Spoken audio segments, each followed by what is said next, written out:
Hindi siya isa sa maraming tagapagligtas, tanging siya lamang ang tagapagligtas. Pag sinabing tangi, kaisa-isa. Pag sinabing tangi, ibig sabihin, wala lang iba maliban sa Kanya, sa Panginoong Hesukristo. Ano mang kulay at ano yun ng tao, lahat ay subject sa Kanyang pagliligtas. Yung kaligtasang ginawa ni Jesus sa cross ay para sa lahat. Huwag niyong kakalimutan yan. Para sa lahat. Hindi siya para lamang sa ibang exclusive na tao, ilang piniling tao, ilang importanteng tao. Kung siya ay para sa mayaman, siya rin ay para sa mahirap. Kung siya ay para sa nag-aral, siya rin ay para sa hindi nag-aral. Kung siya ay para sa matalino, siya rin ay para sa mangmang. Siya ay para sa lahat. So, yung mga taong nag-aaral sa school, kung bakit sila nagiging matalino at nakakapasa sa pag-aaral at nakakaroon ng magandang trabaho at kinabukasan kasi nagsusulat sila. Ang unang-unang tanda kung ang isang estudyante ay magiging successful sa pag-aaral ay yung siya po'y nagsusulat. Dahil ibig sabihin, siya po'y teachable, madaling turuan at seryoso sa kanyang ginagawa. Ganito rin sa ating pananampalataya. Kaya kung pag-aaralan nyo ang kasulatan, iba't ibang klaseng tao lumalapit sa Lord. Hindi niya sila tinataboy. Sila ay Romano, Grego, Barbaro, Samaritano, Hudyo, Hintil, lalaki, babae, bata, matanda, mahirap, mayaman, religyoso, pariseyo, lahat ay tinatanggap niya. Dahil ang kanyang pagliligtas, ang kanyang pag-ibig at ang kanyang pagpapakasakit sa krus ng Kalbaryo ay para sa lahat. Sabihin natin ng malakas, ang pag-ibig ng Diyos, ang pagliligtas ng Diyos, sa pamamagitan ng Panginoong Hesukristo ay para sa lahat. Palakpakan natin ng Diyos. Kaya yan ang dahilan kung bakit naitayo ang Jesus is Our Shield Worldwide Ministries. Ministeryong isinilang sa puso ng Diyos, napakatagumpay.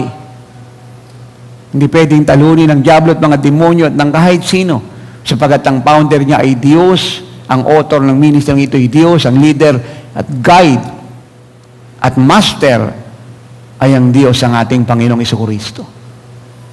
Nang ministeryong ito ay nilagay ang panahon sa pagliligtas ng lahat ng klase ng tao. Dahil nga naunawaan natin na ang pagliligtas ng Diyos sa pamamagitan ni Jesus ay para sa lahat. Kaya nga napakahalaga na yung mga kaklase nyo, anuman ang kulay nilatan nyo, ay madala nyo sa kaligtasan, yung ating mga kapitbahay, yung ating mga magulang, yung ating mga kaibigan, kakilala, yung ating mga kasama sa kalsadang yan, sa barangay, pati po yung mga taga-ibang bansa. Kaya nga ako, ang ginagawa ko, kahit saan ako makarating, no, tayo, talaga nagliligtas tayong kaluluwa. Kahit na anong kulay yan, anong anyo, anong bayan, anong bansa, anong lugar, anong eroplano, anong barko, anong port, anong terminal, anong mall, anong restaurant, anong pier, no, anong kalsada, anong bayan, anong munisipyo, talagang nagliligtas tayo. Sinisiguro natin lahat ay mapapaabutan ng kaligtasan, pag-ibig ng Diyos sa pamamagitan ni Jesus. Kaya nga, hindi lamang lagi tayo may dalang mga tracts, kundi wala tayong tigil na nagpipray, nag-aayuno para sa kanila at nag-share. Dahil nga ang kaligtasan ay para sa lahat. Kaya yung nagtuturo na sila lang ang ligtas dahil sila ay naniniwala na si Kristo ay tao lang at hindi Diyos, nagtuturo ng mali yun. Kaya yung nagtuturo na sila lang ang ligtas dahil sila ay religyoso at yung hindi religyoso ay hindi maliligtas, nagtuturo ng mali yun. At yung mga nagtuturong yung mayayaman lang ang maliligtas at yung mahirap ay hindi, dahil meron silang kakayahang magbayad ng kasalanan nila sa pamamagitan ng pera na tinatawag nating bribery o suhol, nagkakamali ng pananaw yun. Ang kaligtasan, mga kabataan, mga inibig, mga minamahal, ay para sa lahat. Para sa lahat. Pulubi, ano man ang amoy, natutulog sa kalsada o nasa palasyo, may kinakain o wala, ang kaligtasan ay para sa lahat. Kaya pag tayo lumabas ng bahay, saan man tayo pumunta, may nakasalubong tayong tao, ang una nating maisip, ligtas na kaya ito? Ito kaya ay papasok na sa langit? Pag bumaba si Jesus mamaya o bukas, ito kayo makakasama sa rapture. Yun ang dapat una nating maisip, hindi yung ang ganda nito, artista to, boksingero ito, ang galing nitong manuntok, galing nitong mag-wrestling, magaling itong kumanta. No? Hindi yon, kundi ligtas na kaya ito. Hindi, ito'y matalino, scholar to. No, kundi ligtas na kaya ito. Nakarating na kaya ito kay Jesus. Nakilala na kaya nito si Jesus. Dahil ang kaligtasan nga ay para sa lahat. Kaya ang sabi ng Lord in John 6:37, sino man ang lalapit sa akin ay hindi ko itataboy. Yung salitang sino man, anong kulay ka man, anong anyo ka man, anumang edad ka, anumang ayos mo, anumang amoy mo, anumang kulay mo, hindi ka niya itataboy. Amen. Ang mga Pariseo nagtataboy ng tao. Pag sila nakakasalubong nakitongin, kinukundina nila yan, lumili sila ng daan. Pag nakasalubong ng mga Pariseo, yung mga Samaritana o Samaritano, lumili sila ng daan. Maraming kino-question yung mga Pariseo patungkol sa panlabas na kabanalan. Maraming nireklamo yung mga Pariseo patungkol sa pananamit ng tao, na para bang ang kaligtasan ay nasa pananamit ng tao. Kagaya ng mga nagtuturo ngayon, dapat wala kang hika, wala kang lipstick, wala kang pulbo, wala kang alas. Kung babae ka, mahaba buhok mo, hindi ka pwedeng magsuot ng skirt ng pambabae o ng jeans ng pambabae. Dapat lagi kang nakapalda. No? Yung mga panlabas na nakabanalang walang koneksyon sa kaligtasan ng tao.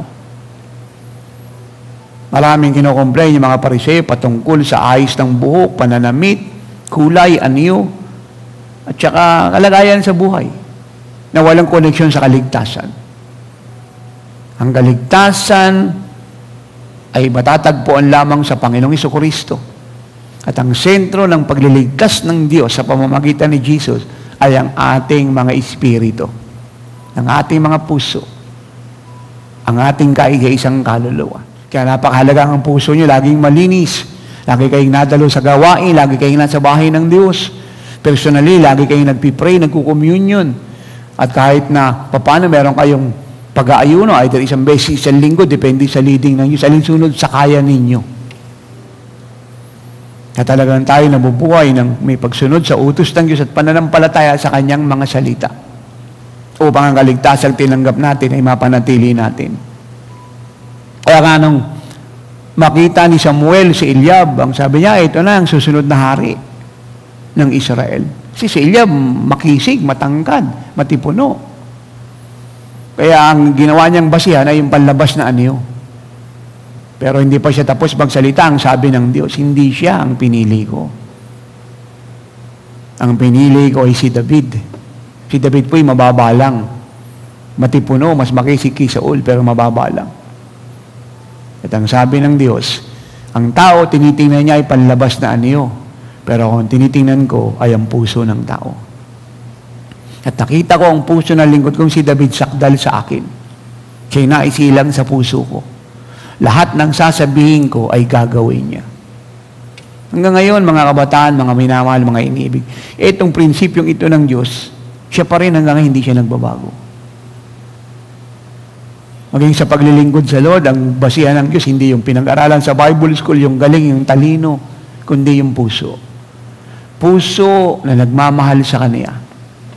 Puso na susunod sa Kanya. Puso na tapat sa Kanya. At puso na gusto magligtas ng kapwa niya. Pusong malambot, pusong malinis, nagpapatawad, maamo. Puno ng paggalang, respeto sa Diyos, sa Kanyang presensya at sa Kanyang mga salita. Amen. Kaya qualified maglingkod ng sino man, ano man ang anyo niya, kulay sa Diyos, pag ang puso niya ay malinis sa Diyos.